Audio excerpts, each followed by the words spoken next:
Nakamasid si Crisanto sa dalawa niyang kapatid na lalaki na mas bata sa kanya habang binubuksan ng mga yon ang regalong ibinigay ng kanyang ama na si Theo. Nasa isang sulok si Crisanto ng maliit nilang bahay. Tuwang-tuwa ang mga kapatid niya nang malaman ng mga laruang eroplano ang laman ng regalo ni Theo. Umabot na si Crisanto sa edad na 23, ngunit kahit isang beses ay hindi siya nakatanggap kahit isang regalo mula sa kanyang tatay. Mula pagkabata ay hindi naramdaman ni Crisanto na mahal siya ni Theo. Palagi itong nakasinghal sa kanya kahit wala siyang ginagawang mali. Madalas din siya nitong bugbugin sa napakaliit na pagkakamali lamang. Hindi sigurado si Crisanto ngunit ang hinala niya ay dahil yun sa kakaiba niyang itsura kumpara sa iba. Kakaiba ang buhok ni Crisanto. Ang kanang bahagi ng buhok niya ay itim, habang ang kaliwang bahagi ay puti. Maya-maya ay lumapit kay Crisanto ang nanay niyang si Maricel. Merry Christmas anak, may regalo pala ako sa iyo. Ipinakita ni Maricel ang isang bracelet na gawa sa abaka. Napakaganda ng pagkakagawa nun. Naku, nagkabala pa kayo, Nay. Ayos lang po ko kahit wala akong matanggap na regalo ngayong Pasko. Malaki na po ako eh. Ay, huwag ka mag-alala. Hindi ako gumastos sa pulseras na ito dahil ako mismo ang gumawa nito para sa iyo. Ang tatay mo kasi, hindi ako binigyan ng pera para pambili ng regalo sa iyo nung nagpunta kami sa bayan kahapon. Akin ang braso mo. Ako na magsusuot nito sa iyo. Pigilang luha na inilahad ni Crisanto ang kaliwang braso. Isinuot ng nanay niya roon ang bracelet. Maraming salamat po, Nay. Sobrang nagustuhan ko po yung regalo niyo. Ano bang ginagawa mo dyan, Maricel? Ayusin mo na lamesa natin dahil malapit ng mag-Noche Buena.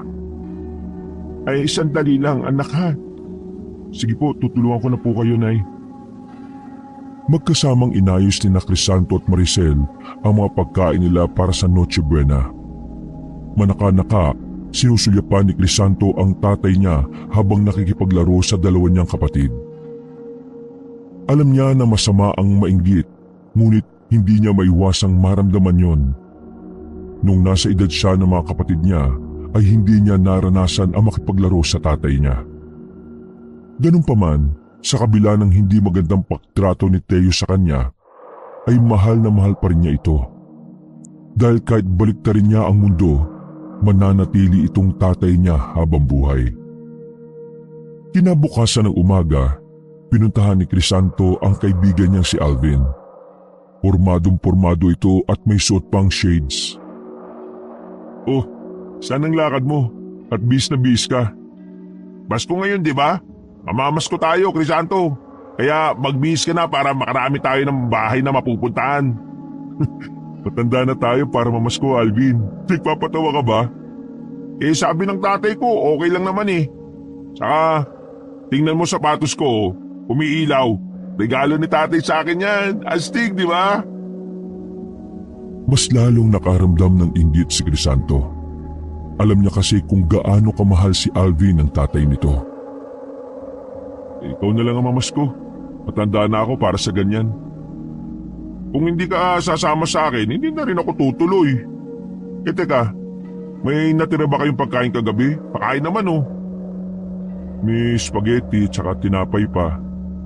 Sandali, ikukuha kita. Kumuha ng pagkain si Crisanto sa kusina at ibinigay yon kay Alvin. Nag-request pa ito ng soft drinks pero tubig ang ibinigay niya dahil wala sila noon. Habang nilalantakan ni Alvin ang spaghetti ay lumabas si Theo mula sa kwarto nito at ang nanay niya. Talaga nagpakain ka pa, Crisanto ah. Hoy, Alvin! Wala bang handa sa inyo at dito ka pa kumain? Dagdag hugasin pa yung plato na ginagamit mo eh. Grabe naman sa sungit, Mang Teo. Christmas ngayon. Sharing is caring dapat. Sharingin mo yung mukha mo. Patay gutom.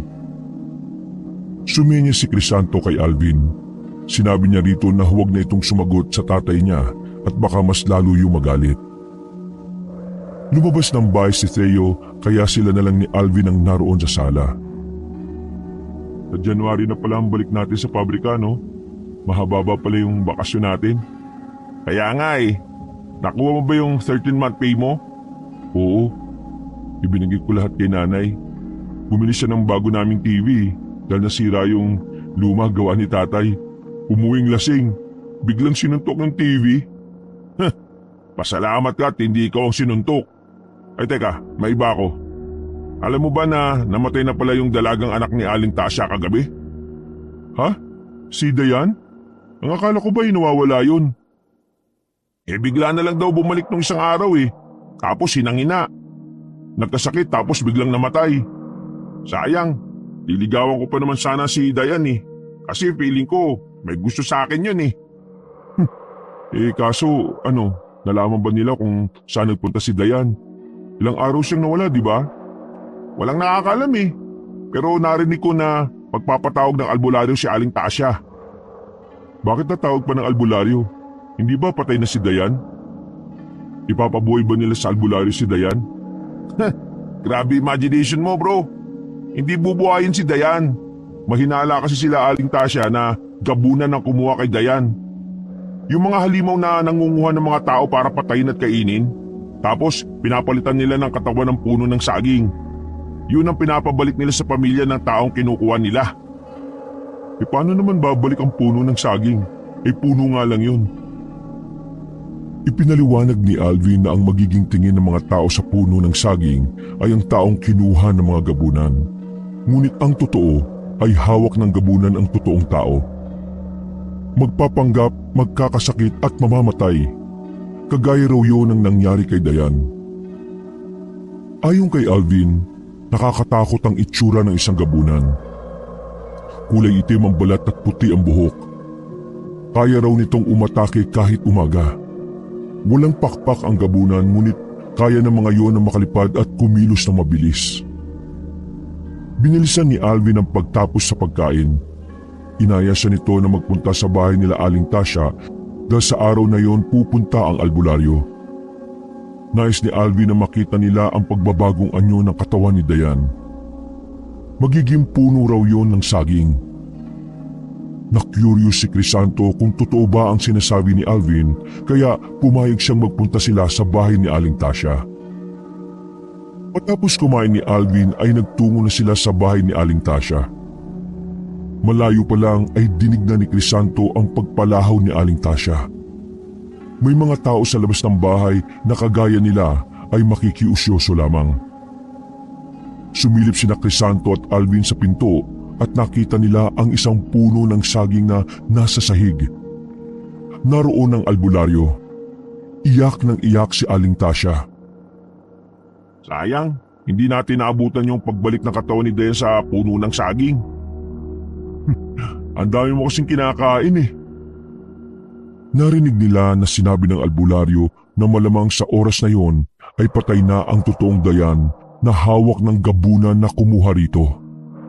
Wala na raw magagawa si Aling Tasha kundi tanggapin na hindi na makakabalik ng buhay si Dayan. Umalis na rin doon sina Crisanto at naglakad na sila pauwi sa kani-kanilang bahay. Sa paglalakad nila ay nakasalubong nila ang tatlong lalaki na kasing edad ni Crisanto. Kinabahan si Crisanto sapagkat ang tatlong yon palaging nambubuli sa kanya dahil sa buhok niya. Iiwas sana si Crisanto ngunit nakita na siya ng tatlo. Lumapit ang mga yon sa kanila ni Alvin at gaya ng palaging ginagawa ng mga yon ay pinagtawanan ng mga yon ang buhok niya. Tinawag siyang kalahating lolo dahil sa kalahati ng buhok niya ay puti ang kulay. Hoy, dumalin na naman kayong tatlo ha. Paskong Pasko eh. Magpahinga naman kayo sa panlalait kay Crisanto.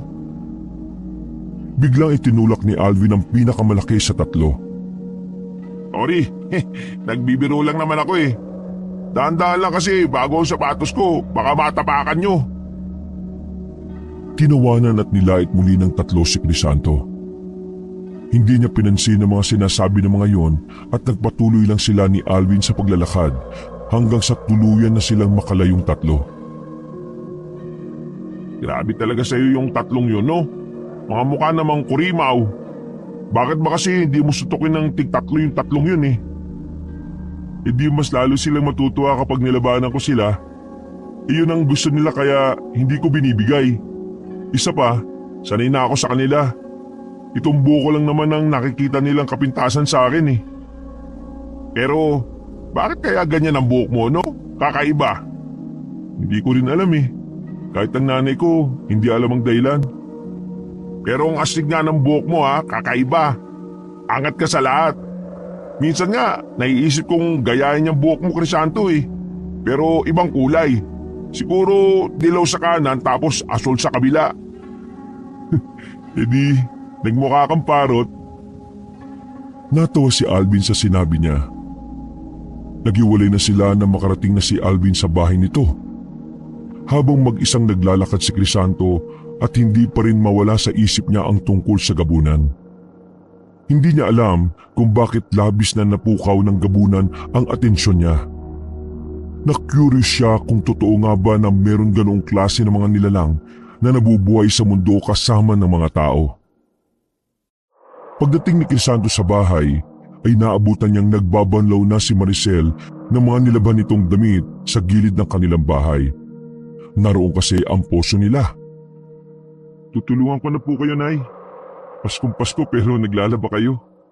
Ay nako, wag na. Kaya ko na ito. Ikaw ay magpahinga. Sulitin mo ang mga araw na wala kang trabaho. Ayos lang po, Nay. Naiinip kasi ako eh. Saka baka mamaya makita pa ako ni tatay na walang ginagawa. Magagalit yung sa akin panigurado. Pagpasyensyahan mo na yung tatay mo. Umupo na si Crisanto at tinulungan ng kanyang ina sa ginagawa. Sanay na po ako na kay tatay. Pero Nay, maiba ako. Meron pala akong itatanong sa inyo. Baka kasi alam niyo ang sagot eh. Ano ba yan? Tungkol saan? Alam niyo po ba yung gabunan? Totoo ba sila? Biglang naubo na parang nasamid si Maricel. Hinaplos-haplos nito ang dibdib. Kukuha sana siya ng tubig para rito ngunit ayon dito ay ayos na ito. Bakit mo naitanong ang tungkol sa mga gabunan? Naikwento lang kasi sa akin ni Alvin yung tungkol sa kanila. Sa kasi Dayan, yung ilang araw na nawawala na anak ni Aling Tasya, bumalik na pala pero biglang nagkasakit at namatay. May albularyo na pumunta sa bahay nila ngayon. Naging katawan ng puno ng saging si Dayan, Nay. Huwag kang nagpapaniwala sa mga ganyang bagay. Sa Diyos ka lang maniwala, Crisanto. Hindi totoo ang gabunan o iba pang nilalang kagaya ng aswang. Ewan ko, Nay, pero para sa akin, totoo sila eh. Iyan lang ba itatanong mo? Kung wala na kunin mo na sa loob yung mga hangin at sipit para makapagsampay na ako. May napansin si Crisanto sa nanay niya noong tinanong niya yon tungkol sa mga gabunan. Tila namutla si Maricel at nabubulol sa pagsasalita. Sa mata nito ay parang meron itong naisabihin pero hindi nito magawang isatinig. Kaya simula ng araw na yon, inisip ni Crisanto na nais niyang makakita ng gabunan. Gusto niyang malaman kung totoo ba ang mga ganong uri ng nilalang. Isang gabi, habang naghahapunan sina Crisanto, ay napansin niya na wala ang kanyang tatay. Bakit wala si tatay, Nay? Nasaan siya? Inaya ng ninong Albert mo na mag-inom. Kaninang tanghali pa nga wala Kung ganun, tirahan na lang natin ng pagkain si tatay. Baka kumain yun pag uwi niya mamaya. Ay wag na. Sigurado kong busog yun pag uwi. Tutulog na kagad yun mamaya. Kung gusto mo pa ng ulam kumuha ka pa ha. Ubusin mo na yan kaysa sa mapanis. Sinunod ni Crisanto ang sinabi ni Maricel. Paborito niya ang ulam nila na ginataang pritong isda na may halong pechay kaya napasarap ang kain niya. Si Crisanto na rin ang naghugas ng pinagkainan nila matapos nilang kumain. Sa gitna ng pagtulog ni Crisanto ng gabing yon, ay nagising siya sa pagbukas ng pinto ng kanilang bahay. Bumukas ang ilaw at nakita niya si Theo na pasuray-suray na nagpunta sa kusina. Sa sala siya natutulog at hindi siya kasama ng pamilya niya sa nag-iisang kwarto sa bahay na yon. Kapag lasing ang tatay niya, ay hindi niya kinakausap o nilalapitan. Mas mainit ang dugo nito kapag nakakainom yon. Kaya mas minabuti ni Crisanto ang magkunwaring tulog. Narinig ni Crisanto ang pagbubukas ni Theo ng mga kaldero sa kusina. Maricel! Maricel! Bakit wala ng pagkain? Nagugutom ako! Humahangos na lumabas si Maricel sa kwarto. Ay, pasensya ka na. Inubos na namin ang ulam kanina. Ang akala kasi namin hindi ka nakakain pag uwi mo. Inuman ang pinuntahan ko, hindi birthday yan. Hoy Maricel, ganito na ba sa bahay na ito ngayon? Inuubusan niyo ng pagkain ng nagtatrabaho at nagbibigay ng pera sa inyo? Aray ko, Theo, nasasaktan ako. Nang marinig yun ni Crisanto ay iminulat niya ang kanyang mga mata. Nakita niya na mahigpit na hawak ni Theo si Maricel sa braso. Natakot siya na baka saktan ng tatay niya ang kanyang nanay, kaya agad siyang tumayo at lumapit sa dalawa. Tay, nasasaktan po si nanay. Kung gusto niyo po, maghanap ako ng pagkain sa labas. Huwag kang makialam dito ha. Crisanto, ayos lang ako. Sige na, bumalik ka na sa pagtulog. Ang totoo po niyan, ako pong umubos ng ulam. Pinigilan pa ako ni nanay na huwag ubusin kasi sabi niya baka kakain kayo pag uwi niyo. Pero hindi ako nakinig. Paborito ko po kasi yung ulam kanina, tay. Crisanto, ano ba sinasabi mo? Binitiwan ni Theo si Maricel at siya na ang hinarap nito. Dinuro pa siya nito sa muka.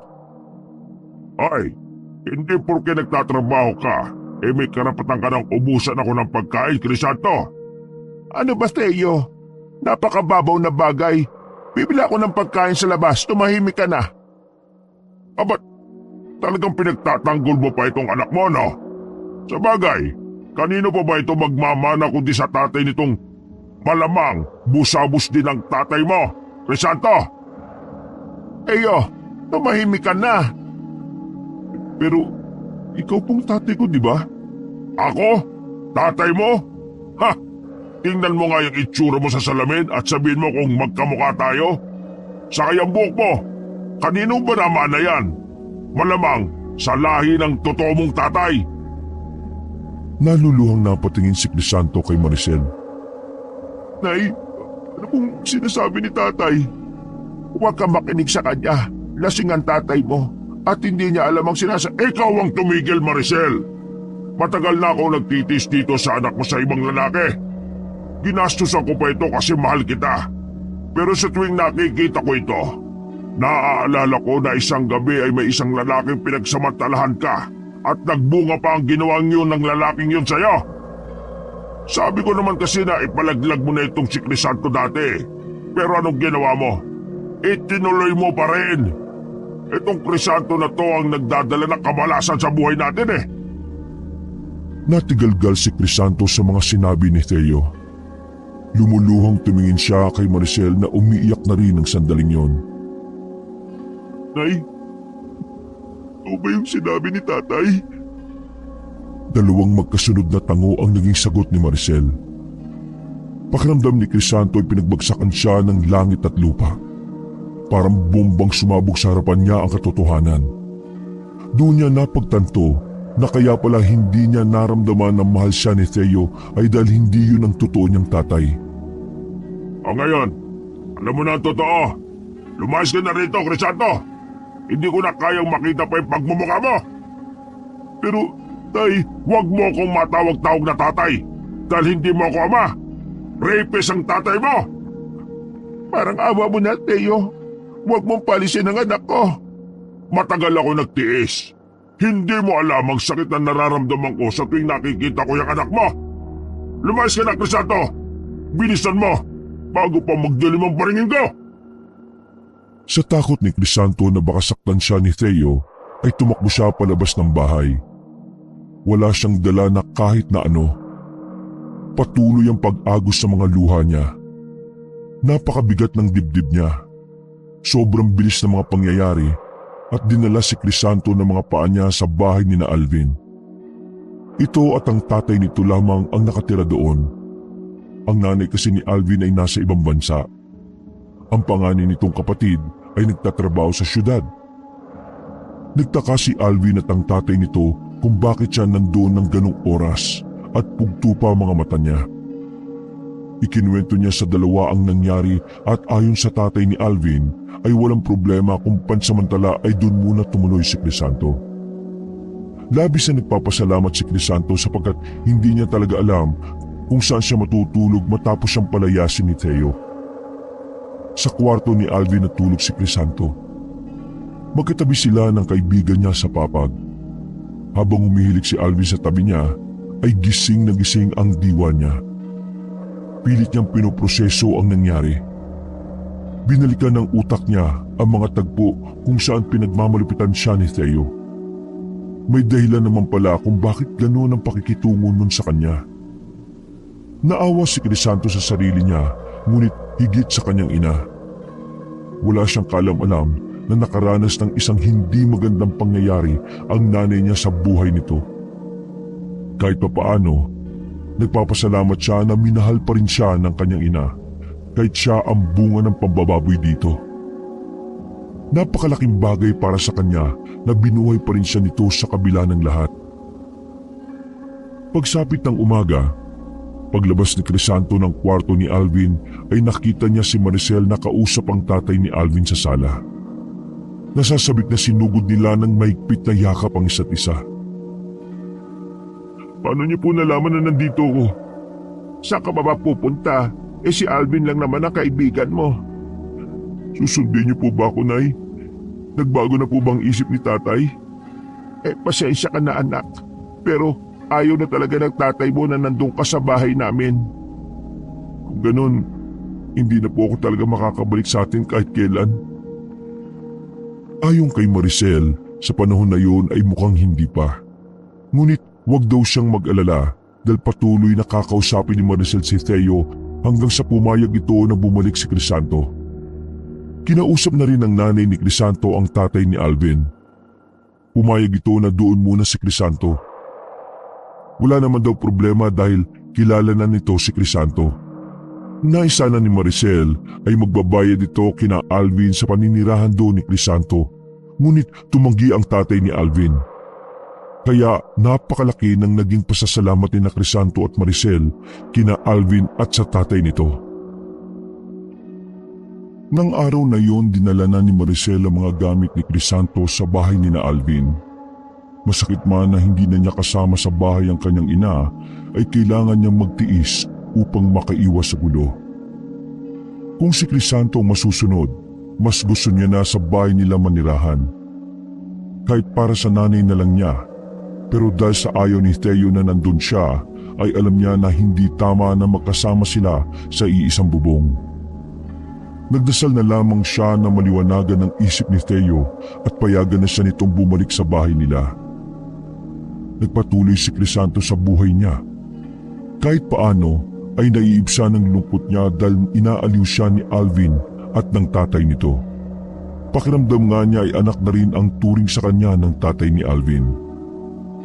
Isang umaga habang nag-aalmusal sina Crisanto ay nabanggit na naman ni Alvin ang tungkol sa gabunan. Alam niyo ba, may nawala na naman dito sa atin, si Mang Celso, yung may taniman ng talong sa may dulo. Ha? Paano raw nawala? Nag-aani lang daw ng talong ng tanghaling tapat tapos biglang nawala. Ang sabi ng iba, gabunan daw ang kumuha kay Mang Celso. Paano gabunan? Ang sabi mo, tanghali nang mawala. Nakalimutan mo na ba yung sinabi ko sa'yo? Kahit umaga o anong oras ay umaatake ang mga gabunan. Basta may makita silang pagkakataon, kukunin ka nila. Nagbigay ng paalala ang tatay ni Alvin sa kanila. Palagi raw silang mag-iingat na dalawa, lalo na't kung minsan ay gabi na sila umuwi mula sa trabaho. Mas mabangis at malupit daw ang mga gabunan kumpara sa ibang aswang. Mas malakas din daw ang mga gabunan. Wala raw awa ang mga yun. May takot na naramdaman si Crisanto. Kung totoong gabunan ang kumuha kay Mang Celso, ibig sabihin ay pangalawang kaso na yon na may kinuha ang gabunan sa kanilang lugar. Hindi malabo na masundan pa yon ng ilang beses. Muling bumalik sa utak ni Crisanto ang tungkol sa gabunan. Habang break time niya sa trabaho ay nakatulala siya sa kantin. May bala ka bang kainin yung pagkain mo, Crisanto? Kung wala, akin na lang. Kakainin ko to. May iniisip lang ako eh. Ano ba yun? Si Mang Teo ba? Nako, huwag ka munang umasa na pababalikin ka nun sa bahay nyo. Hindi yun ang iniisip ko. Si Mang Celso at yung gabunan. Oh, anong tungkol sa kanila? Iniisip ko lang kung buhay pa ba si Mang Celso. Yan ang hindi ko alam. Pero sigurado ako, kapag bumalik si Mang Celso, hindi yun ang totoong Mang Celso. Katawan na lang yun ng puno ng saging. Kinalibutan si Crisanto sa sinabing yun ni Alvin. Hindi niya lubos maisip kung papaanong nagagawang palitan ng mga gabunan ang isang tao ng puno ng saging. Para sa kanya, isa yung malaking misteryo na gusto niyang tuklasin ang kasagutan. Isang gabi, mag-isang naglalakad si Crisanto pauwi mula sa trabaho. Hindi niya kasama si Alvin dahil pina-extend ng line leader nila ang oras ng pagtatrabaho nito. Kulang kasi sila sa tao. Tahimik ang kapaligiran. Wala ng tao sa labas dahil halos 11:00 na ng gabi. Maya-maya, narinig ni Crisanto ang pagtatahulan ng mga aso sa kung saan. Kinabahan siya at ang unang pumasok sa isip niya ay baka gabunan ng dahilan ng pagkakagulo ng mga aso. Tatakbo na sana siya para mabilis siyang makauwi sa bahay nila Alvin, ngunit natigilan siya nang may narinig siyang sigaw ng lalaki na humihingi ng tulong. Agad na tinungo ni Crisanto ang pinanggalingan ng sigaw at dinala siya sa isang matalahib na lugar. Napasigaw siya sa gulat nang mula sa makapal na talahib ay lumabas ang isang lalaki na nahihirapang maglakad. Laking gulat ni Crisanto nang malaman niyang si Mang Celso ang lalaking yun. Mang Celso, buti nakabalik kayo. Teka, ikaw ba ang tunay na Mang Celso? O isa kang puno ng saging? Puro paghingi ng tulong lamang ang naririnig ni Crisanto kay Mang Celso. Naawa na siya kaya tinulungan niya itong makauwi sa bahay nito. Hindi makapaniwala ang pamilya ni Mang Celso. Nagpasalamat ang mga yon kay Crisanto. Habang naglalakad siya pauwi, ay nag-alala siya dahil nagkaroon siya ng hinala na baka hindi yun ang totoong Mang Celso. Ikinuwento kagad ni Crisanto kay Alvin ang pagkikita nila ni Mang Celso. Nang makauwi ang kaibigan niya mula sa trabaho, umusta si Alvin na ilang araw lang ay papanaw si Mang Celso dahil ang totoong Mang Celso ay hawak na ng gabunan. Hindi nagkamali si Alvin. Makalipas ang ilang araw, kumalat sa lugar nila na bigla na lang nagkasakit si Mang Celso at namatay. Alam mo ba, Crisanto? Ayaw ng pamilya ni Mang Celso na ipatingin sa albularyo ang katawan ni Mang Celso eh. Oh, bakit daw? Hindi ba dapat gawin nila yun para malaman nila kung pinalitan yun ng gabunan? Tanggap na raw nila na wala na si Mang Celso. Kapag daw kasi nalaman nila na puno ng saging ang pinaglalamayan nila, mahirapan sila makamove on. Grabe na talaga yung nangyayari sa lugar natin, Alvin. 2 tao na ang nawala, tapos bumalik pero ilang araw lang inamatay rin. Dapat kasi kumikilos tayo para huntingin ang mga gabunan dito eh. Nakakatakot na tuloy maglakad lalo na sa gabi. Hindi basta-basta mga gabunan. Mahirap silang patayin. Hindi sila kagaya ng aswang. Kahit na, siguro naman marami silang kahinaan. Alam mo, sa totoo lang, gusto kong makakita ng gabunan eh. Gusto kong malaman kung tama ba yung pagkakadescribe mo sa kanila sa akin. Naku, huwag mo nang pangarapin pa no. Dahil kapag ikaw ang nakita nila, sigurado ako na hindi ka makakawala. Kukunin ka nila at papalitan ka ng puno ng saging kagaya ng nangyari kay Dayan. Kaya tigilan mo na yung gusto mo mangyari, Crisanto. Sa kabila ng babala ni Alvin ay hindi pa rin nawala sa isip ni Crisanto ang kagustuhan niya na makakita ng totoong gabunan. Kahit alam niya mapanganib, ay tila merong nagbubulong sa kanya na gawin niya ang bagay na gusto niya. Isang gabi, biglang nalungkot si Crisanto dahil ilang araw na niyang hindi nakikita ang nanay niya. kahit ang mga kapatid niya ay namimiss niya. Kaya nagdesisyon siyang magpunta sa bahay nila. Dahil para sa kanya ay doon pa rin siya nakatira. Dinire-diretso niyang pumasok sa loob.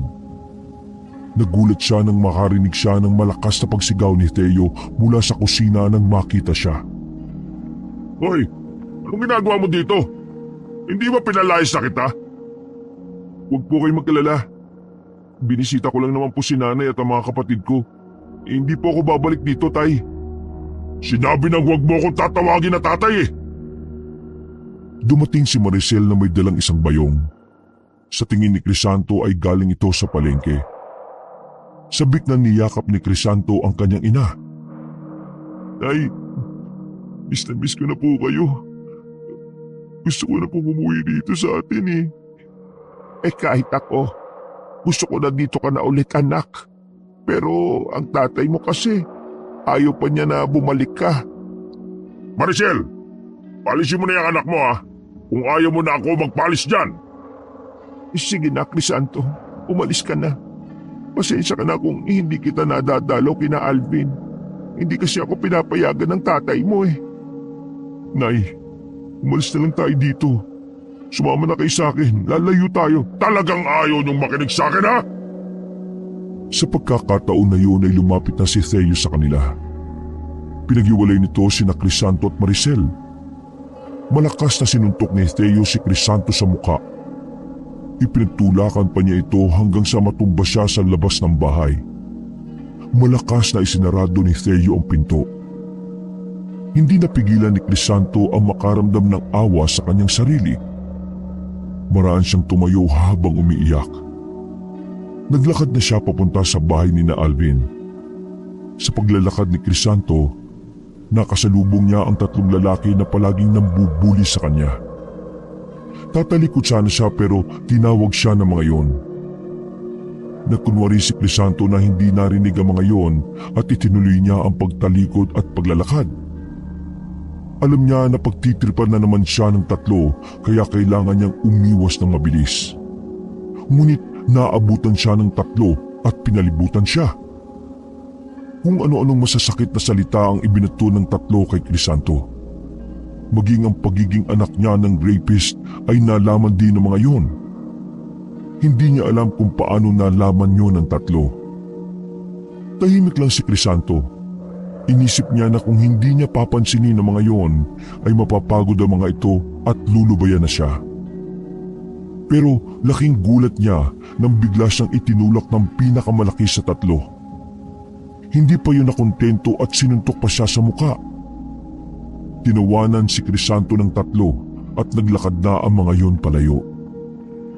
May naramdaman na labis na galit si Crisanto.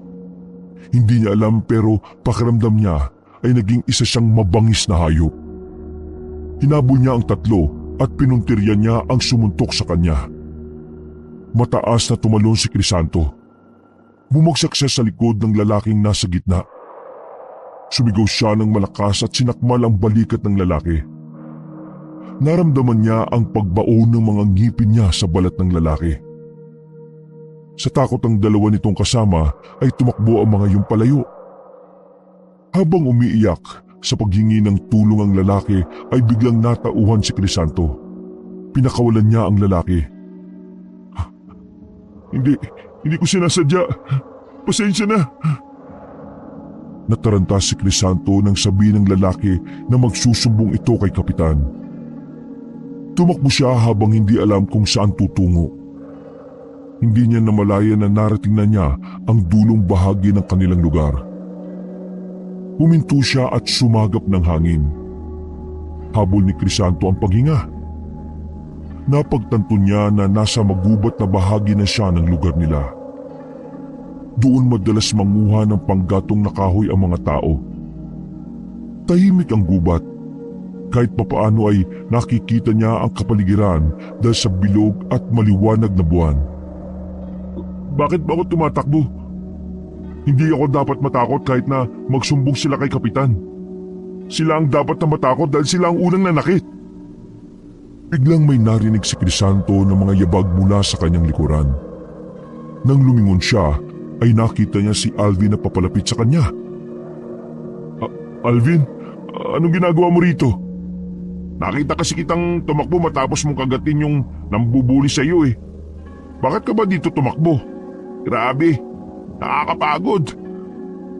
Ang bilis mo palang tumakbo. Natakot kasi ako eh. Sabi niya, magsusumbong siya kay Kapitan.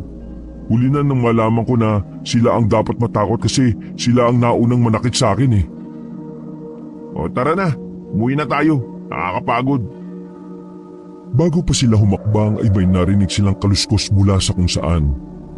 Biglang lumabas ang isang babaeng gabunan sa harapan nila. Merong yung matalim na mga mata at pangil. Kitang-kita ang kagutuman sa mukha nun.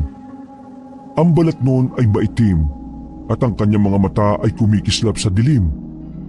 Kung paano yun inilarawan ni Alvin kay Crisanto ay ganoon din ang itsura nun sa personal. Gabunan! Napanganga si Crisanto. Hindi siya makapaniwala na sa wakas ay nakakita na siya ng gabunan. Tara na, Crisanto! Tumakbo na tayo! Napatras si Crisanto at Alvin. Sa isang iglap, mabilis na sinunggaban ng babaeng gabunan si Crisanto. Mahigpit ang pagkakahawak nito sa kanya. At naramdaman ni Crisanto ang malamig na kamay nito sa kanyang braso. Dinilaan ng gabunan ng pisngi ni Crisanto. Nandidiri siyang napapikit nang maramdaman niya ang malakit na laway ng halimaw sa kanyang balat. Alvin, tumakbo ka na! Tumakas ka na! Pero hindi kita pwedeng iwan. Humingi ka ng tulong. Bilisan mo! Nag-aalangan si Alvin. Ngunit sa huli, tumakbo na rin siya palayo. Nag-iwan ito ng pangako na babalik na may dalang tulong. Babalik ako, Crisanto. Maghintay ka lang. Habang papalayo sa amin, binaling ng babaeng gabunan ang atensyon kay Crisanto. Ngunit sa halip na saktan o patayin niya ito, ay pinakawalan siya nito at mataman siyang tinitigan. Maya-maya ay humiti ito ng malaki. Inamoy-amoy nito si Crisanto. Uy, teka, anong ginagawa mo? Kung papatay mo ako, patay mo na lang ako. Bilisan mo! Mahinang tumawa ang babaeng gabunan at bumulong ito na isa raw kauri si Crisanto. Anong sinabi mo? Sinabi ng babaeng gabunan na hindi siya nito maaaring patayin dahil magkauri silang dalawa.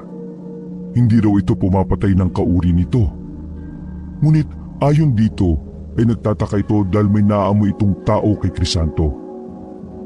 Dahil isa akong tao, hindi ako isang gabunan.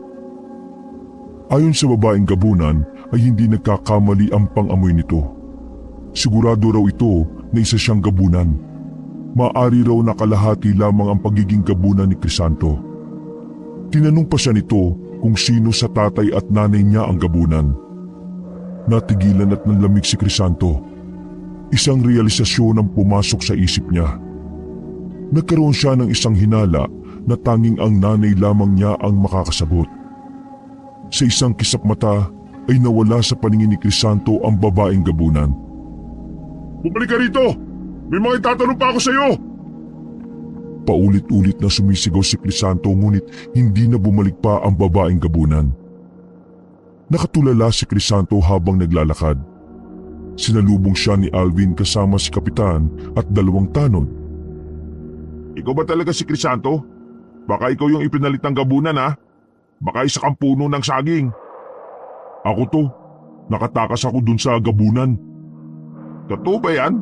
Sige nga, kung ikaw talaga si Crisanto, magsabi ka ng isang sikreto natin. Nung grade 1 tayo, tumae ka sa classroom natin. Grade 6, nagkaroon ka ng kuliti dahil sinisilipan mo yung anak ng principal natin. 15 anyos ka na nung nagpatuli ka kasi takot ka sa...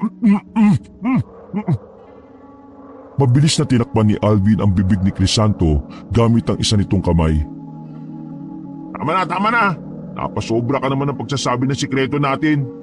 Kapitan, siya po talaga si Crisanto, walang duda. Inihatid din na Kapitan sina Crisanto hanggang sa bahay ni na Alvin upang masiguro ang kanilang kaligtasan. Nagpasalamat si Crisanto at Alvin kina Kapitan. Sinalubong sila ng nag-aalalang tatay ni Alvin at tinanong nito kung ano ang nangyari. May umatake pong babaeng gabunan sa amin sa gubat. Tapos nahuli ng gabunan si Crisanto. Bubugbugin ko sana yung gabunan. Pero itong si Crisanto, pinatakbo ko para humingi ng tulong.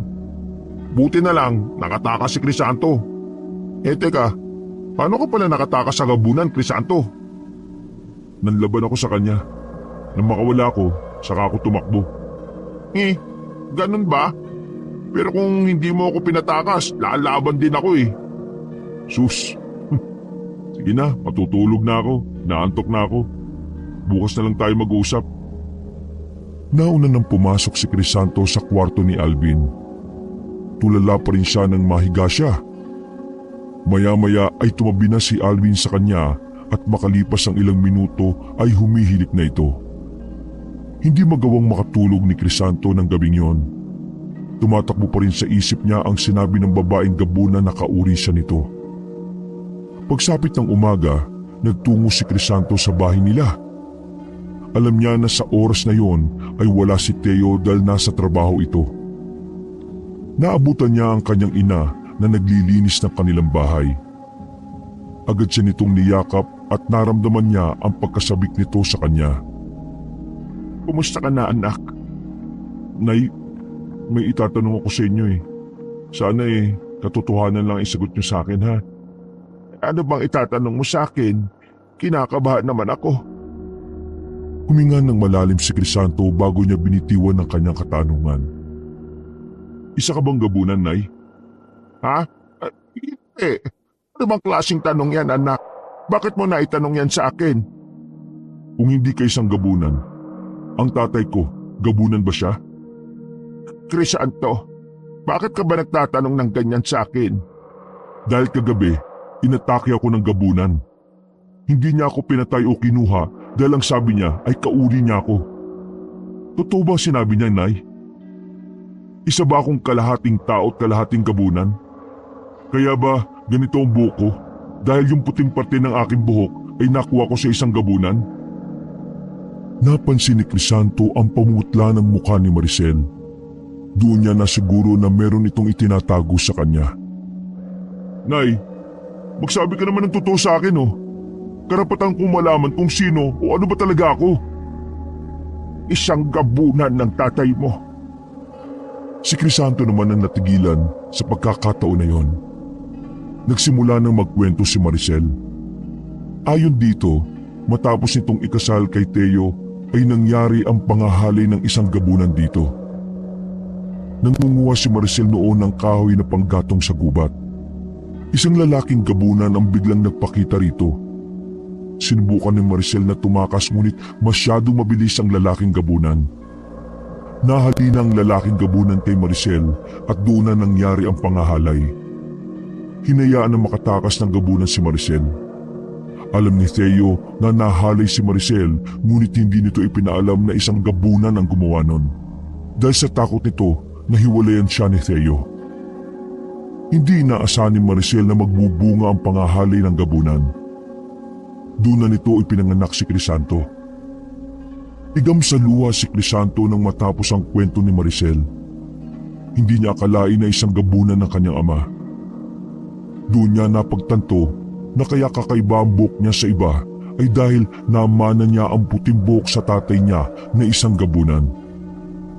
Ang tatay ko, nasaan po siya? Hindi ko alam. Gusto ko siyang makilala. Hindi mabubuo ang pagkatao ko kung hindi ko siya makikilala. Hindi mo na siya dapat makilala pa, Crisanto. Nasa tamang edad na ako, Nay. May karapatan na ako magdesisyon para sa sarili ko. Gusto ko siyang makilala. Hahanapin ko siya. Ngunit mapanganib kung gagawin mo yan. Hindi natin alam kung ano ang pwede niyang gawin sa iyo. Anak niya ako. Hindi niya ako sasaktan. Matagal na ako naghahanap ng pagmamahal ng isang tunay na ama. Baka sa kanya ko yun matagpuan. Nakiusap si Maricel kay Crisanto na wag na niyang hanapin ang tatay niyang gabunan. Pero sa sandaling yon ay desidido na siyang makilala ang totoo niyang ama. Umalis si Crisanto sa bahay nila na may buong desisyon na hanapin ang kanyang tatay na isang gabunan. Hindi niya sinabi ang tungkol sa bagay na yun kay Alvin dahil sa takot niya na magbago ang pagtingin nito sa kanya. Baka matakot ito sa kanya. Nang nasa bahay na siya ni na Alvin, ay humarap siya sa isang salamin at tiningnan ang sarili doon. Hinawakan niya ang maputing parte ng kanyang buhok. Wala siyang ibang nasa isip ng mga sandaling yon kundi ang makita ang kanyang totoong tatay. Ngunit pakiramdam niya ay mahihirapan siyang gawin yon. Crisanto, nakita mo ba si tatay? Oh, bakit namumugto mga mata mo? Alvin, alam kong matalik tayo magkaibigan. Oo naman. Alam mo nga lahat ng sikreto ko eh. Mapagkakatiwalaan din ba kita ng isang sikreto? Siyempre, ano bang sikreto yan? Isa akong gabunan. Hindi agad nakapag-react si Alvin. Nakatitig lang ito kay Crisanto. Ako rin, may sikreto ko. Ano yun? Isa akong tik-tik. At ginaya ni Alvin ang huni ng isang tiktik. Ikinampay pa nito ang mga kamay na kunwari ay mga pakpak niya ito. Hindi, seryoso ko. Hindi ako nagbibiro, Alvin. Santo, ano bang sinasabi mong isa kang kabunan? Dahil ba sa kulay puti ang kalahati ng buhok mo? Ano ba tinira mo? Nakasinghot ka ba ng katol? O nakainom ka ng expired na gatas? Sa pagkakataon na yun ay inamin na ni Crisanto kay Alvin ang totoong naganap nung umalis ito sa gubat habang muntik na siyang atakihin ng babaeng gabunan. Maging ang naging pag-uusap nila ng nanay niya at ang pag-amin nito sa katotohanan ay sinabi niya kay Alvin. Sandali lang, Crisanto. Masyado kong nabigla sa mga sinabi mo ah. Sumakit ang ulo ko. Parang gusto kong himatayin. Mamaya ka na himatayin. Kailangan ko ng tulong mo, Alvin. Gusto kong hanapin ang tatay ko. Ha? Para saan pa? Saka baka mamaya kapag nagkita kayo, patayin ka niya. Hindi niya gagawin yun. Anak niya ako eh. Okay. Sabihin na natin hindi ka nga niya sasaktan. Pero ano bang tulong na may bibigay ko sa'yo? Mamayang gabi, aalis ako. Pupunta ako sa gubat. Ang gusto ko, kapag hinanap ako ng nanay ko dito sa inyo, ang sabihin mo nagpunta lang ako sa syudad. Lituhin mo siya. Yun lang ba? Walang problema. Pero mamayang gabi ka na talaga aalis. Hindi ba masyado mabilis? Dapat meron kang magandang plano niyan. Wala na akong panahon para magplano pa. Basta ipangako mo sa akin na hindi mo sasabihin sa nanay ko na hinahanap ko yung tatay kong gabunan ha. Oo sige, promise. Hindi ko sasabihin.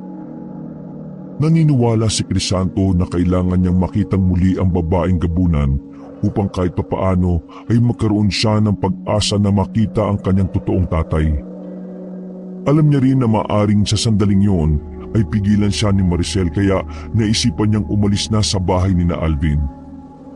Pasimpleng inimpake ni Crisanto ang damit niya sa isang maliit na bag. Itinago niya muna yon sa ilalim ng papag. Kinagabihan, habang mahimbing ang tulog ni Alvin, ay pasimple siyang lumabas at nagtungo sa magubat na bahagi ng kanilang lugar.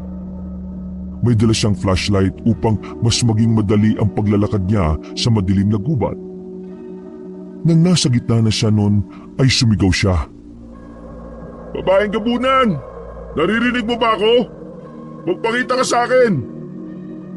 Paulit-ulit itong isinisigaw ni Crisanto habang naglalakad. Inabot na siya ng halos 1 oras ngunit walang sinyalis na mayroong gabunan sa paligid. Hindi pa rin sumusuko si Crisanto. Patuloy siya sa paglalakad at pagsigaw. Hanggang sa natigilan siya.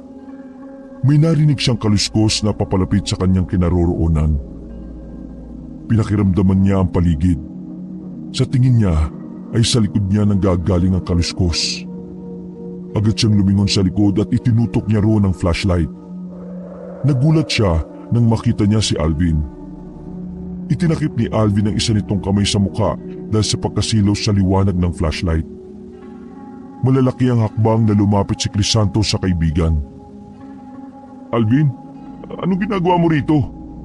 Sinundan kita. Hindi kita pwedeng pabayaan, no? Magkaibigan tayo. Hindi ka ba nag-iisip? Tao ka. Ikaw ang binibiktima ng mga gabunan. Baka kung anong gawin nila sa'yo. Andiyan ka naman eh. Protektahan mo na lang ako. Saka mukhang okay to. Parang adventure. Ay nako, bumalik ka na sa bahay nyo. Hindi kita pwedeng isama. Ha? Ang layo-layo na ng nilakad ko. Hindi ko na nga alam ang daan pabalik eh. Saka hindi mo ba nakita tong bag sa likod ko? Ready na ako oh. Ihatid kita sa bukana ng gubat para makauwi ka na. Hindi pa ba nakakaakbang si Crisanto na may maramdaman siyang kakaibang presensya sa paligid? Nakataas sa mga balahibo sa kanyang braso. Pakiramdam niya ay may mga matang nakamasid sa kanya. Luminga siya sa paligid habang tinatanglawan ng flashlight ang bawat parte ng gubat. Bakit? Anong nangyayari, Crisanto? Tumahimik ka. Parang may kakaiba sa paligid. Hindi mo ba nararamdaman?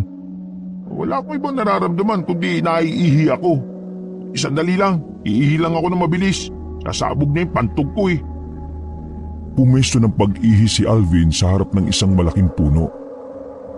Habang si Crisanto ay patuloy sa paglinga sa paligid, pilit niyang hinahanap ang nilalang na nakamasid sa kanila.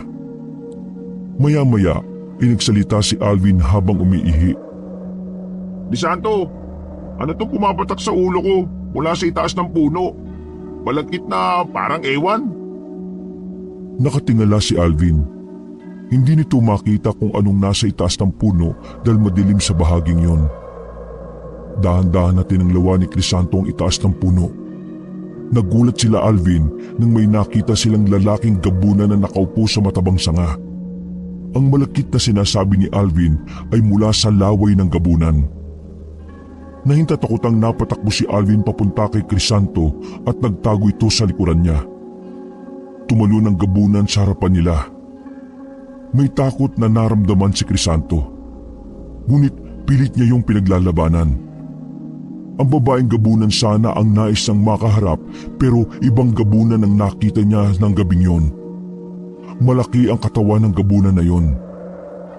Habang nakatingin siya sa gabunan, ay may kakaibang naramdaman si Crisanto. Hindi niya yon maipaliwanag kung takot, kaba o saya. Huwag mo kami sasaktan! Kauri mo ako! Alam ko, naamoy ko ang dugo ng isang gabunan sa iyo. Ngunit nasa likod mo, alam kong isa siyang purong tao. Ibigay mo siya sa akin!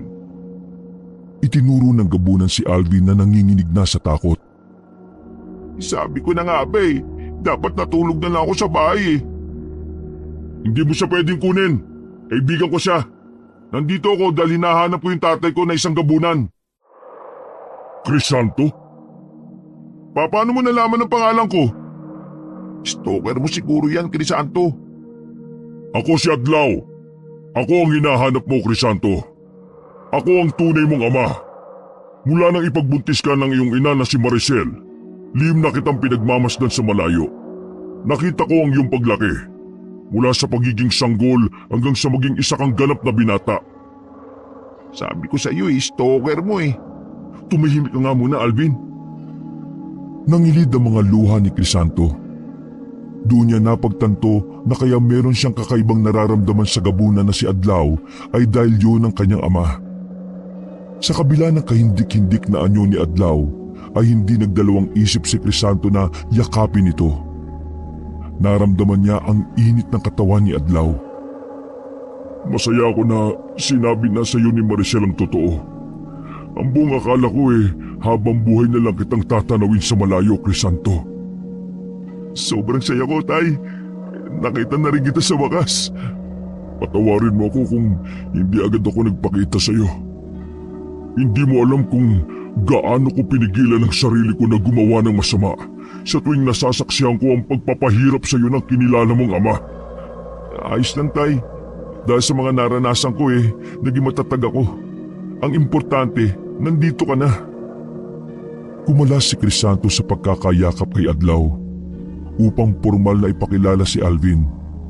Nang tingnan niya si Alvin ay walang patid ang pag-agos ng luha at uhog nito. Grabe naman kayong dalawa. Tinaig niyo pa ang teleserye, drama sa TV. Tay, siya pala si Alvin, kaibigan ko. Sa kanila ako nakatira ngayon, kasama ang tatay niya. Mabait sila sa akin kaya sana huwag niyo silang sasaktan. Hindi makapaniwala si Crisanto na kasama na niya ang totoo niyang tatay. Nagkaroon sila ng pagkakataon na mag-usap. Nalaman ni Crisanto kay Adlaw na nagkaroon ito ng pagtingin kay Maricel. Pagtingin na nauwi sa pagnanasa kaya hinalay nito ang kanyang ina. Alam ni Crisanto na mali ang ginawa ni Adlaw. Kahit hindi ito tao at hindi sakop ng batas ng tao ay mali pa rin yun. Ngunit wala na siyang magagawa upang baguhin ang nangyari sa nakaraan. Ang magagawa na lamang niya ay harapin ang kasalukuyan. Ngayong alam ko na kung bakit kalahati ng buhok ko ay puti. Sa'yo ko pala yung nakuha. Lahat ba ng kalahating gabunan ganito ang buhok, Tay? Ang totoo hindi ko alam anak. Kahit ako ay nagtataka kung bakit naging ganyan ang buhok mo Marahil, kung yayakapin mo ng buo ang pagiging gabunan mo, ay magiging purong puti na ang iyong buhok. May paraan po ba para maging purong gabunan ako? Uy, Crisanto, anong sinasabi mo dyan? Gusto mo talaga maging gabunan? Hindi ba? Ang sabi ko ay manahimik ka muna. Ay, oo nga pala. Pasensya na. Sorry. Doon muna ako sa malayo. Manguhuli muna ako ng kuliglig. Kung gagawin mo ang mga natural nating ginagawa, marahil ay tuluyan kang maging gabunan. Kung ganun, kailangan kong kumuha ng tao at palitan sila ng puno ng saging. Kailangan kong pumatay ng mga tao. Ganun na nga anak. Nakakilabot man pakinggan ngunit yun ang ginagawa ng kagaya natin. Hindi ko alam kung kaya ko, Tay. Siguro pag-iisipan ko muna. Pero pwede ba akong sumama sa iyo? Gustuhin ko man pero sa tingin ko hindi magandang sumama ka sa akin, Crisanto. Hindi ko alam kung anong klaseng pagtanggap ang maibibigay sa iyo ng mga gabunan. Nais kitang protektahan sa kanila. Kung may iba na hindi pumapatay ng kanilang kauri, hindi ko alam kung merong pumapatay ng kagaya mo na kalahati lamang ang dugong gabunan. Naintindihan ni Crisanto ang ibig sabihin ni Adlaw. Matagal silang nag-usap.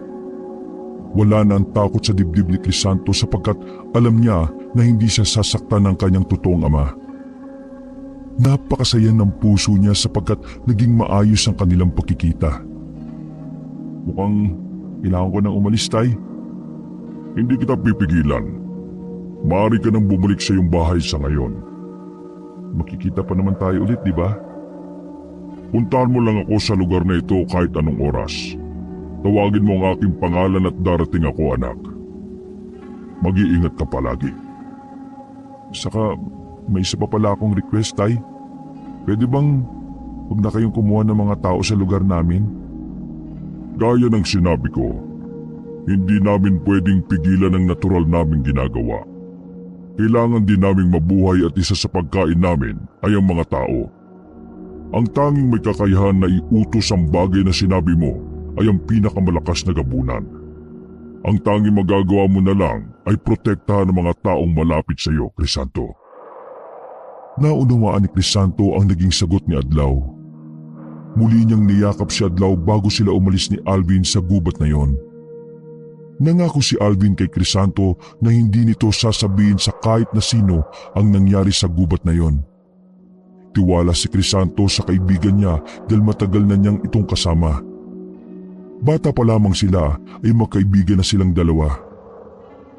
Pagdating ni Crisanto sa bahay ni Alvin ay sumalubong sa kanila ang tatay ni Alvin nang may pag-aalala sa mukha. Nagising pala yun at nakita na wala sila sa kwarto. Pupunta na sana ito kina kapitan upang humingi ng tulong pero bigla silang dumating. Naganap lang kami ng kuliglig, Tay.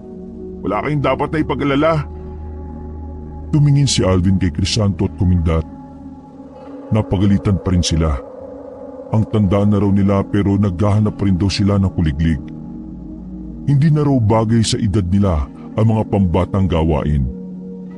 Sa susunod daw, kung aalis sila ay dapat na silang magpaalam. Pumasok na sina Crisanto at Alvin sa kwarto. Habang nakahiga sila ay napag-usapan nila ang mga nangyari.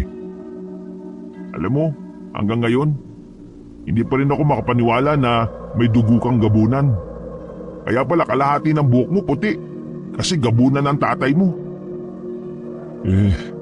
Kahit nga ako Pero tanggap ko ng ganito ko. Wala na ako magagawa Pero gusto mo pa talagang maging purong gabunan? Sa ngayon, hindi ko pa alam. Tinitimbang ko pa yung bagay-bagay. Nagdadalawang isip pa rin ako.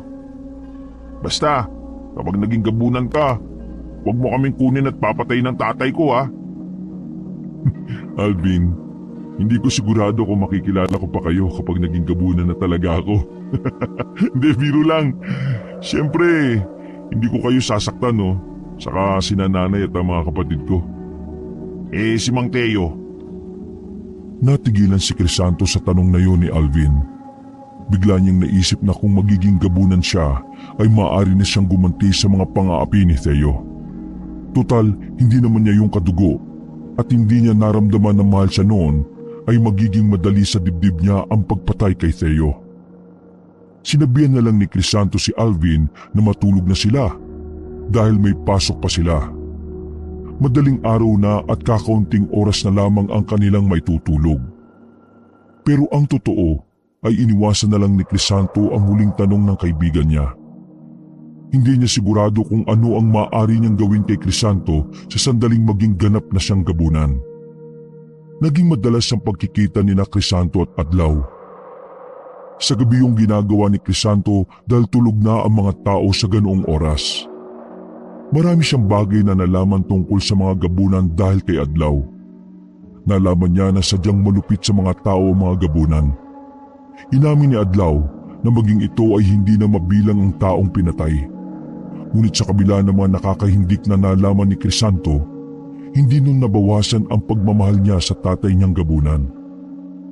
Sa tagal ng panahon ay noon lamang nakaramdam si Crisanto ng pagmamahal ng isang ama. Isang gabi, matapos na makipagkita kay Adlaw, ay naglakad na si Crisanto palabas ng gubat. Malapit na siya sa bukana ng gubat nang isang babae ang nakita niyang nakatayo sa kanyang unahan. Kahit malayo ang babae ay alam niyang ang nanay niya yon. Nagsalubong ang mag-ina at nakita ni Crisanto ang galit sa mukha ni Maricel. Anong ginagawa mo dito, Crisanto? Naghahanap po ng panggatong. Naghahanap ng panggatong o nakikipagkita ka sa tatay mong demonyo? Alam mo na palang sagot na Bakit nagtatanong ka pa? Yan ba ang natutunan mo kay Adlaw? Ang sagutin ako ng pabalang? Nakalimutan mo na ba ang ginawa niya sa akin?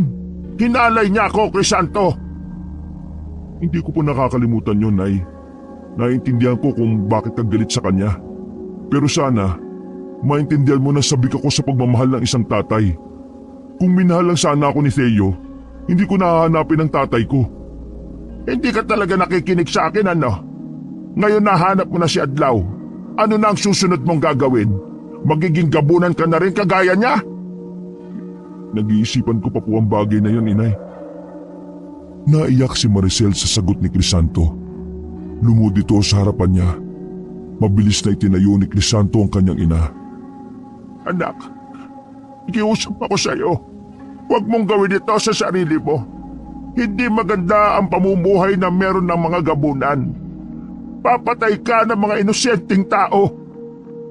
Kung yun po ang nakatadhana sa akin, wala na akong magagawa. Hayaan niyo na lang ako sa gusto ko, Nay. Mula sa likod nila ay dumating si Adlaw. Naglakad ito palapit sa kanila. Malakas na sumigaw sa takot si Maricel kaya mahigpit itong niyakap ni Crisanto. Hindi ko na alam ang huling beses na nakita kita ng ganito kalapit, Maricel. Napakaganda mo pa rin. Ay nako, tigilan mo si Crisanto. Huwag mong lasunin ang utak ng anak ko. Anak ko rin siya, Maricel. Isa pa, hindi ko nilalaso ng utak ni Crisanto. May sariling isip ang anak natin. Hindi ko siya pinupwersa sa bagay na ayaw niya at hindi siya komportable.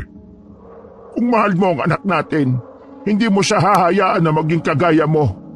Kagaya ko? Ano ba kami sa tingin mo, Maricel? Mga demonyo kayo! Ngunit demonyo rin ang iba sa mga tao. Kahindik-hindik man ang aming itsura sa paningin nyo, hindi mo may tatanggi na maraming tao ang mas demonyo pa sa amin. Pinabalaan kita, Adlaw. Ito na ang huling pakikipagkita mo kay Crisanto. Hindi ako papayag na gawin mong gabunan ng anak ko.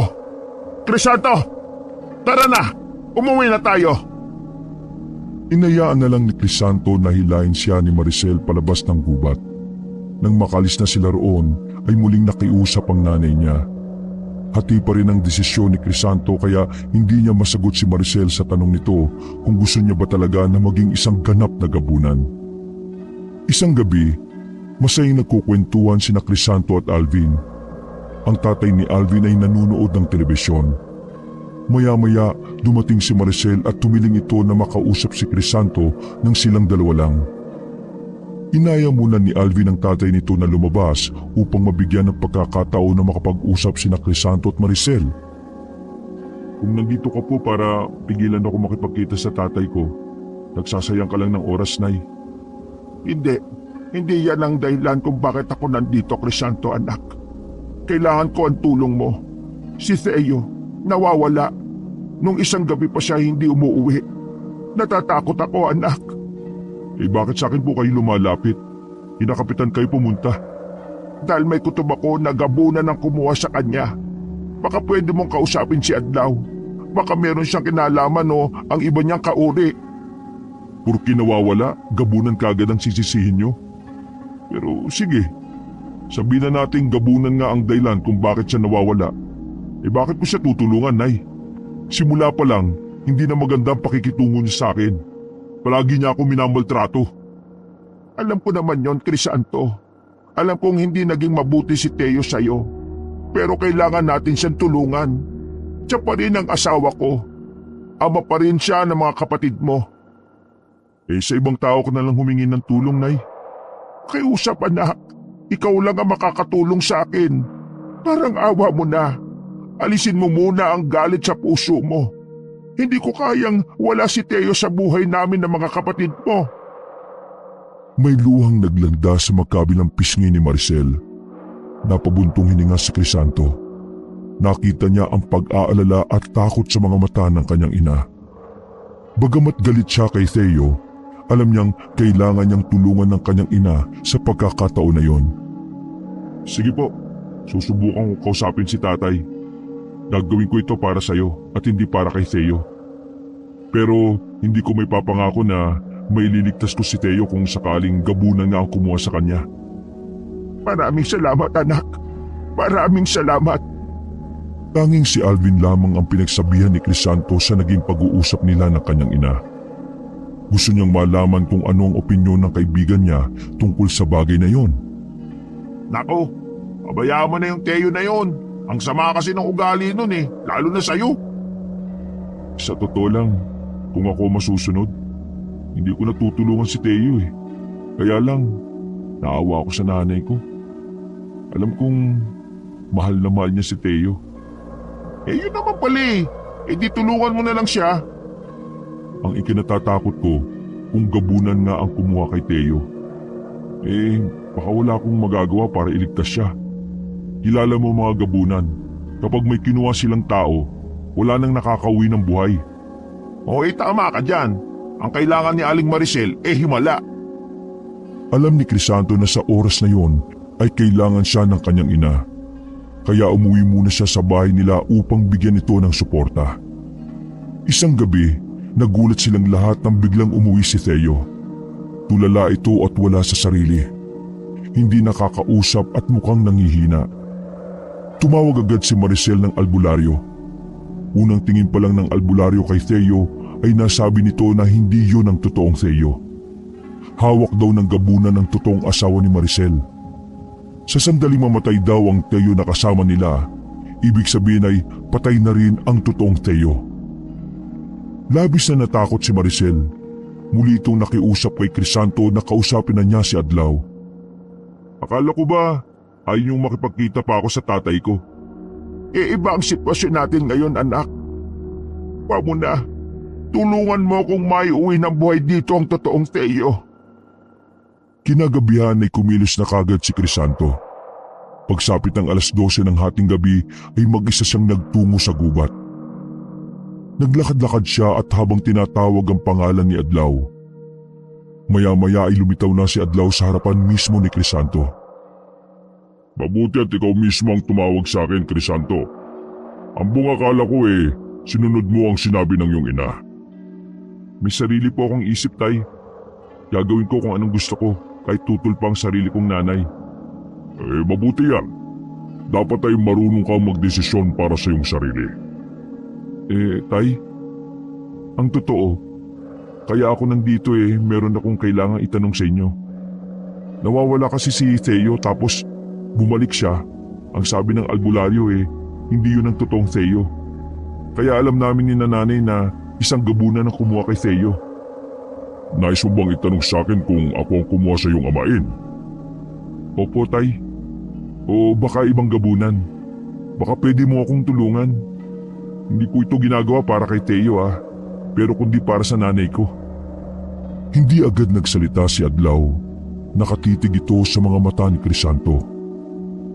Bago ko sagutin ang tanong mo, sumama ka muna sa akin, anak. Meron akong regalo para sa iyo. Regalo? Anong klaseng regalo? Sumama ka sa akin. Sigurado ako na magugustuhan mo yon. Walang pagdadalawang isip na sumama si Crisanto kay Adlaw. Ilang oras silang naglakad hanggang sa huminto sila sa harapan ng isang kuweba. Tinanong ni Crisanto si Adlaw kung nasaan na ang regalo nito. Inutusan siya ni Adlaw na mauna nang pumasok sa kuweba at makikita nito ang tinutukoy nitong regalo. Gamit ang dalang flashlight ay pumasok si Crisanto sa kuweba. Matapos ang 2 minutong paglalakad ay nagimbal siya nang makita niya si Theo na patayong nakatali sa isang malaking bato. Nangihina ito at sugatan. Sumunod na si Adlaw sa kanya. Tumingin si Theo kay Crisanto habang may pagmamakaawa sa muka. Siya ang regalo mo sa akin, Tay. Inuha ko siya para sa iyo, anak. Alam kong matagal mo nang nais magiganti sa pagmamalupit niya. Ito ang pagkakataon mo. Patay mo siya, Crisanto. Maawa ka sa akin, Crisanto. Huwag mo akong patayin. Hindi makapagsalita si Crisanto. Sa sandaling yon ay nagtatalo ang awa at galit niya. Kung nais mong maging ganap na gabunan, kailangan mong pumatay ng isang tao. At maganda na si Theo ang una mong maging biktima. Yun ang paraan upang matanggap ka ng ibang gabunan. Yun din ang pagkakataon mong makaganti sa lahat ng ginawa niyang kasamaan sa iyo. Nanaigang galit ni Crisanto nang maalala niya ang lahat ng pagmamulupit ni Theo sa kanya noon. Tinitigan niya si Theo. Kinuha ni Adlaw ang kamay ni Crisanto at inabot nito ang isang kakaibang patalim. Patayin mo na siya kung nais mong maging ganap na gabunan, anak. Ito na pagkakataon ko, Theo. Lahat ng sakit, lahat ng hirap na dinanas ko sa iyo, magbabayad ka na. Crisanto, awa ka. Patawarin mo ako. Gusto ko bang mabuhay. Pinagsisisihan ko lahat ng nagawa ko sa iyo. Habang umiikpit ang pagkakahawak ni Crisanto sa patalim, ay bigla niyang nakita ang imahe ng kanyang ina na umiiyak at nagmamakaawa sa kanya. Naisip niya na kapag pinatay niya si Theo, ay magiging ganap siyang gabunan at kailangan niyang iwanan ang buhay niya bilang isang tao. Kasama na roon ang pagtalikod niya sa mga taong simula pagkabata ay kasama na niya. Napaluha si Crisanto habang nakatitig kay Theo. Ang galit sa mukha niya ay unti-unting naglaho. Huwag mo nang patagalin, Crisanto. Patunayan mo sa akin na kaya mong gawin ang ginagawa ng isang gabunan. Hindi ko kaya, Tay. Hindi ko siya kayang patayin. Hindi ko kayang maging tulad ninyo. Sandaling natigilan si Adlaw. Sigurado ka ba sa desisyon mong yan, anak? Sigurado na ako, Tay. Hindi ko kayang iwanan ang mga taong matagal ko nang nakasama kapag naging gabunan ako. Si Nanay, si Alvin, at ang mga kapatid ko. Mahal na mahal ko sila. Naiintindihan ko. Hindi kita pipilitin. Gaya ng sinabi ko sa iyong ina, hahayaan kitang magdesisyon sa sarili mong buhay. Pero tandaan mo, Crisanto, ang pagiging gabunan ay hindi mo matatakasan. Nasa dugo mo na ito. Nasa iyo na kung paano mo ito gagamitin. Marahang tumango si Crisanto. Nilapitan niya si Theo. Gamit ang patalim ay pinakawalan niya ito mula sa pagkakatali. Tinulungan pa niya ito makatayo dahil nangihina ang mga tuhod nito. Iniakbay niya si Teo sa balikat niya. Maraming salamat, Crisanto. Hindi ko alam kung paano ko makakabawi sa'yo. Hindi mo kailangang bumawi sa akin, Tay. Maging mabuting asawa ka kay nanay at ama sa mga kapatid ko. Sapat na yun sa akin. Magkasamang lumabas si Crisanto at Theo mula sa kuweba habang nakamasid sa kanila si Adlaw. Naiwan si Adlaw sa madilim na kuweba at tahimik na tinanggap ang desisyon ni Crisanto. Naiyak sa labis na tuwa si Maricel na makita nito sina Crisanto at Theo. Hindi ito makapaniwala na nagawang maiuwi ni Crisanto si Theo ng buhay.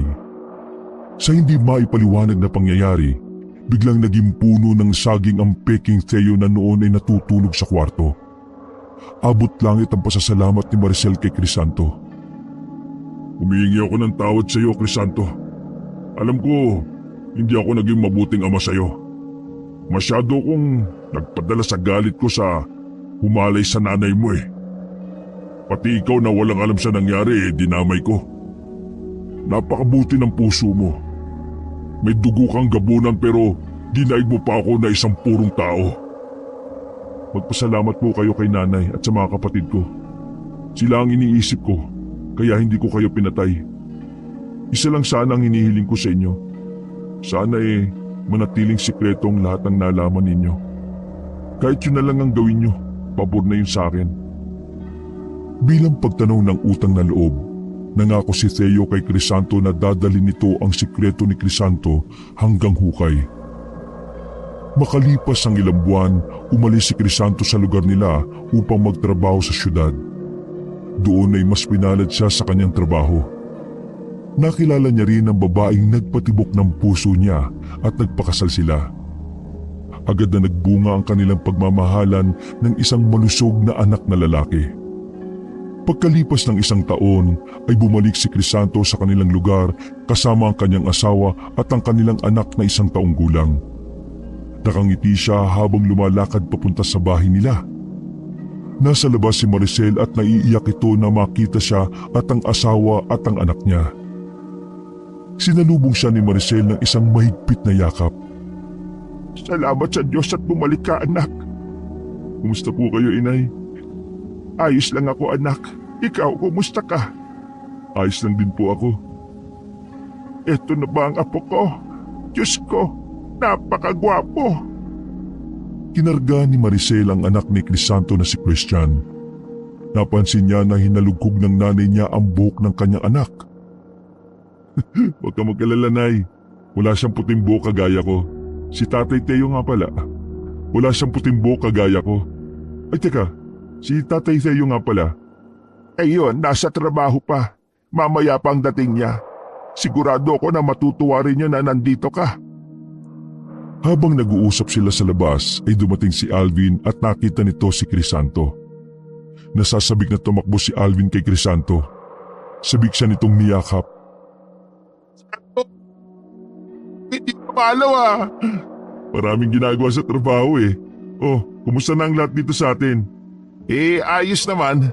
Parang dati pa rin. Pero mas masaya kapag nandito ka. Matapos makapagpahinga, ay nagtungo si Crisanto sa gubat kasama ang kanyang anak upang bisitahin ang kanyang ama na si Adlaw. Alam niyang sa kabila ng lahat, bahagi pa rin ng buhay niya si Adlaw. Sa kagubatan, nakita niya si Adlaw na nakatayo sa tabi ng isang puno na tila alam na darating siya ng mga sandaling yon. Maligayang pagbabalik, Crisanto. Pumunta ako dito para ipakita sa inyo yung bagong bahagi ng ating pamilya. Ito po ang anak ko, Tay. Ang apo niyo, si Christian.